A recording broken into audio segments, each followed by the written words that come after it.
Hey kids, it's me, Ryder, and I'm with the Paw Patrol. Let's have some fun today. Yay! Good old Paw Patrol. What's going on, folks? Yeah, sorry it's been a long time since I've actually been on any video or anything lately. Yeah, just haven't been having the right angle, and then when the kids are home, it's just loud and things going on. So I just haven't really been doing anything. But in the past month, though, and some change, there's quite a bit of stuff that's happened. The biggest one that happened was DC Pro. I want to give a big thanks to Justin Neal, Danny Cal, my mom, along with all the folks that helped support for the transport. Norm, you're a big one, man. Thanks a lot. And the folks that help support that is also helping support some of the transports that I'm doing now to the doctors, because currently I can't get a ramp out of the house, so the only way out of the house at the moment is on a stretcher. So unfortunate, and these transports are pretty expensive, unfortunately. So it is what it is. But thank everybody for the support, and that transport fund is pretty much being used as that in order to get me around. But DC Pro, now let's talk about that for a minute. Got out of here at a good time to get down to DC. Haven't been at Lot A. We're sitting there trying to think about how long has it been since we actually drove at Lot A. I have video of my car back in like 05. But aside from that, we couldn't really think of, okay, what was the last year that we drove down there? And was it a 08 or something? So none of us could figure it out. But either way, Lot A presents us different challenges with the crests and everything, and all the diving down on these hills and then having to climb back out of them again. So a lot of good challenge for the drivers. Saw a lot of good folks out there, of course, a lot of surprise faces. But one of the biggest things, though, is that with the DC Pro, we get a chance to see all the folks really on this northeast side. So got to see my boy Josh Luster. Of course, going back to our days in STU. We were pretty much for 3 years, just locally was doing our thing, and then nationally trying to do our thing as best as possible. But we never quite got the chip. So it is what it is. Josh ended up getting a championship in the Corvette. I missed my opportunities multiple times in general, but I digress. Aside from that, it was great seeing like Sam Strano, Norm Flowers was out there with his GT3. I'm sorry.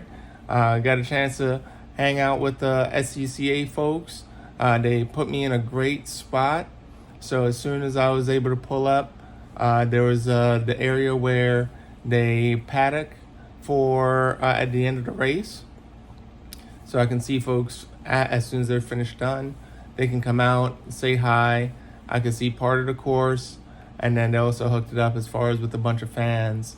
Because it was an 80-degree day.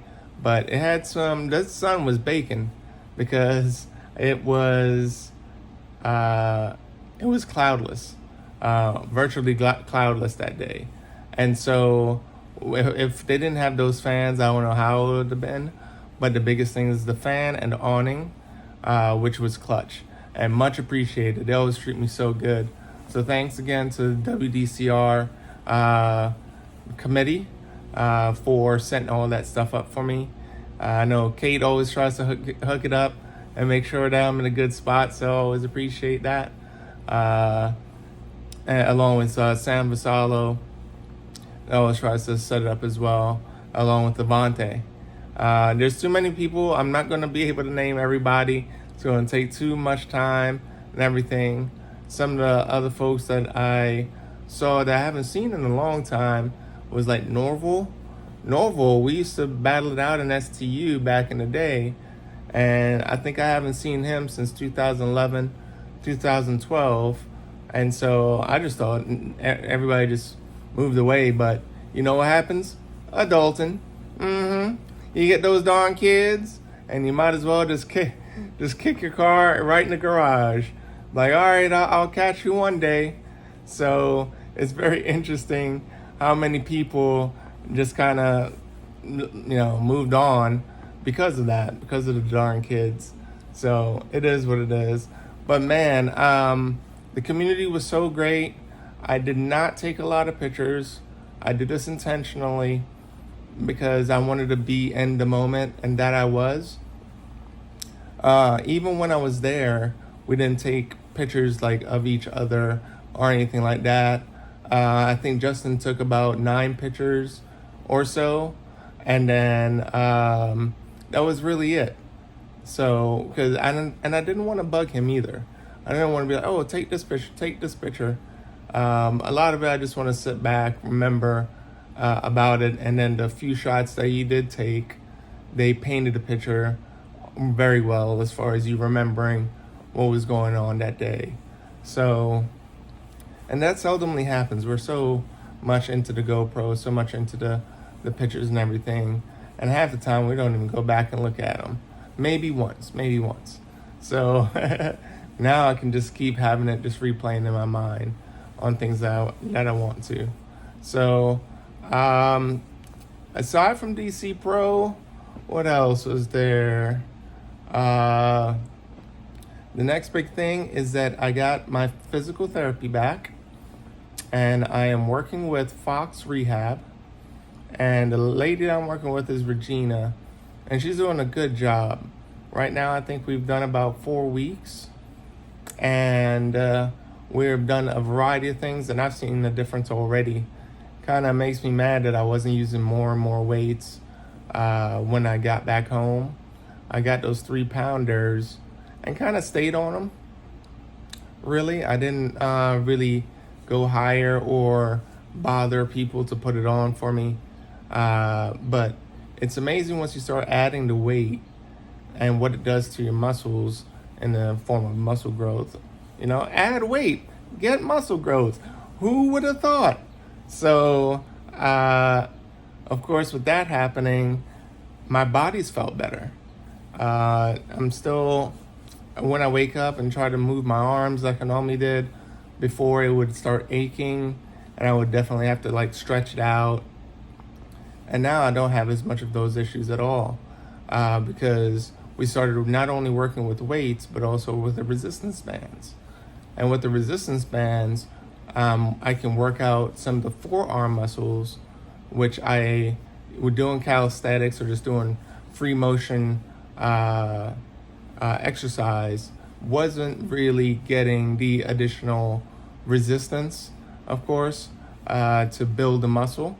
So with the bands actually forcing you to work harder, it actually works out a lot better now.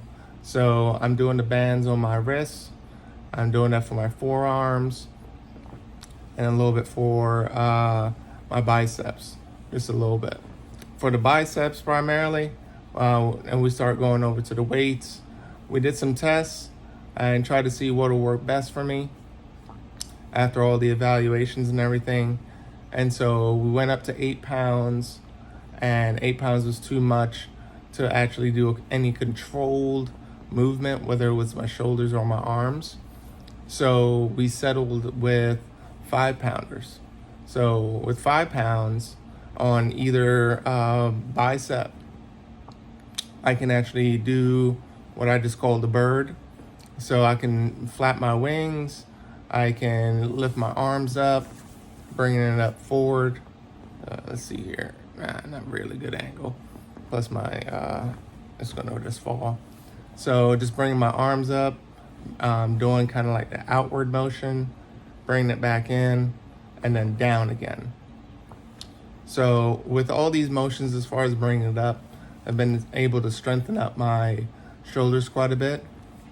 When we're doing that, man, that first week, my shoulders were on fire. I mean, I needed a massage.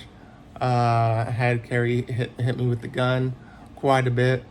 And yeah, I would just, even still right now, muscles are just sore because we're working it out. Because if you take off too much time, it actually kind of degrades just a little bit, gets a little bit tighter. So you got to keep it up a little bit. Even if you don't go as strong as far as doing 3 sets, and just do what I've been doing sometimes. If my body doesn't feel right, I'll do 1 set to warm up with no weights, 1 set with 3 pounders, and then 1 set with 5 pounders. So that way I can build into it. And then if I'm feeling good, then I'll do a warm up with no weights. I'll do the 3 pounders, and then I'll do 2 to 3 sets with the 5 pounder. So that way, just strengthen up as much as I can, and then going from there. We also been getting in the chair a lot more by her request. So we got into the chair even this week. And so we're working on different exercises, such as even my neck exercise. So I have this band that goes around my head, chin strap and everything. And then we have the resistance bands. So that way I can actually not turn my head, but actually flex my head to start working on my neck muscles and getting them all stronger as well. So we have the whole setup for that already. With all that being done, it's been working out pretty darn well. I've already seen a lot of the gains, and then my body doesn't ache as much as it used to, all things considered. So that's been the big part. So aside from that, medically, still got the wound, and it is getting a lot smaller physically. So it's still 422, those are centimeters, as far as what they just measured. And the reason for that is that my overskin, the skin on top of my body, that has shrunk. So the hole isn't as big as it used to be. However, reason why it's still 4 centimeters is because the actual muscle hasn't grown up yet. So with the wounds, they have to treat it as far as inside out. So you can't have any kind of gaps or anything like that. So we'll be switching back over to the wound vac in order to get this rolling pretty darn well. But for now, we switched the ways that we're doing it because the body wasn't liking the wound vac very much for a while because of other things. Trust me. And so right now we're going to go ahead and try and go back to the wound vac because that's the only way to suck things up for it to grow from the inside up to the skin. And so once that happens, then I won't need the wound vac anymore. And hopefully that happens sooner rather than later as far as the muscle being able to grow. So that's what we're hoping for next. The next medical thing that we're looking at is a suprapubic. So as I've mentioned before, I have a catheter Foley, a Foley catheter. So that goes through my urethra on my penis and then taps into the bladder in order to drain everything out. So with this new suprapubic, it's actually a minor procedure that will tap into my bladder in order to get the pee out.